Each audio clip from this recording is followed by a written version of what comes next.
20% skill, 15% concentrated power of will, 5% pleasure, 50% pain, and 100% reason to remember the name.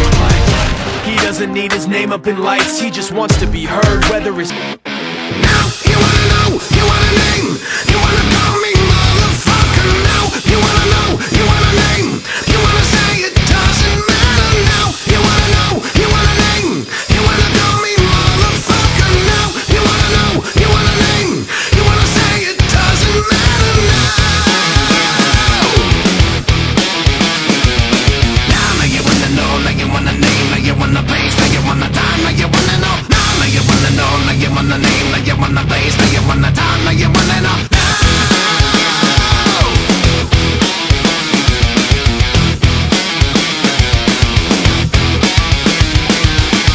In a world that I don't wanna know, with a message and I never wanna send, to be free from all of this, I want you to quicken my ear.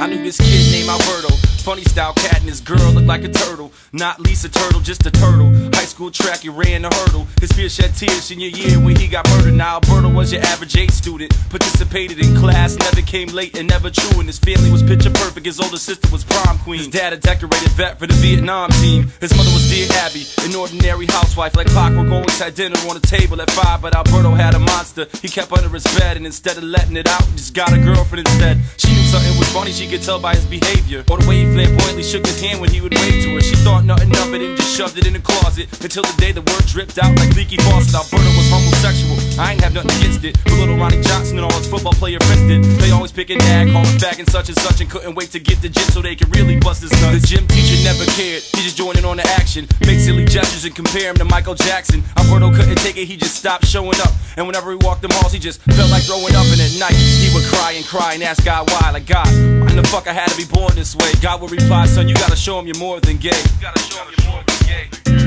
See, he had dreams to be a track star, until the warm April night, them gay jokes went way too far. Ronnie begged for his forgiveness and invited him to a party, cause his parents went away and left him plenty of Bacardi. Alberto kindly accepted, he was finally accepted, except it was all deception and left him all unprotected. It was a plan Ronnie had scammed to get him in the right place, verbally degrade him and rearrange his pretty face. The plan would go swiftly, they started calling him sissy. One punch turned into 50, they beat him till he was dizzy. Now Alberto lie in blood while his peers look on in fear. He took his last breath and passed away his senior year. Needless to say, it was one big tragedy. And how was Ronnie gonna explain it to his family? While they were on vacation taking in sights, he got wasted and killed the kid that night. Don't be a slave and behave the way they do. Just utilize the gifts that God gave you. Don't be a slave and behave the way they do. Just utilize the gifts that God gave you. Don't be a slave and behave the way they do. Just utilize the gifts that God gave you. Don't be a slave and behave the way they do. Just utilize the gifts that God gave you. I knew this girl named Maria, bright and talented with aspirations to be a big superstar. What a great idea, until she fell off and started listening to her peers. Oh dear, now Maria was your typical obnoxious, analytical, headstrong rebel, flipping off the principles. Single mother, home structure, she looked after baby brother while moms worked 2 jobs just to buy supper. Pops was a struggling musician, trouble man, juggling family and heroin addiction. He overdosed and left a notice of eviction, and a crate of records on the table in the kitchen, and a little angel with a keen sense of sound, who sought solace in the record she found. And she would stay up late at night, reciting songs to herself under pale moonlight, righting wrongs that her pops made. Promised her mom she would never go the same route. Turns out Carrie Ann had other plans. Her and her man Roddy, most popular, second best to nobody.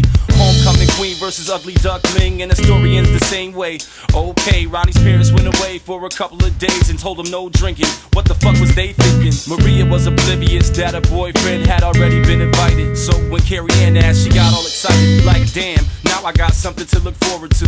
Or so she thought. Maria kindly accepted, she was finally accepted, except it was all bullshit. Now pay attention. Carrie Ann hated Maria cause she could sing, so she scored a bag of heroin. But the craziest thing was Maria never touched drugs, she did that night. And when the man was getting beat, she was nowhere in sight. Now her boyfriend lie in blood and she had no idea. Alberto passed away and she got hooked her senior year. Needless to say, it was one big tragedy, and I hate to break it, but it doesn't end happily. A warm day in May, the sky was so beautiful. Carrie died in a crash, leaving the funeral.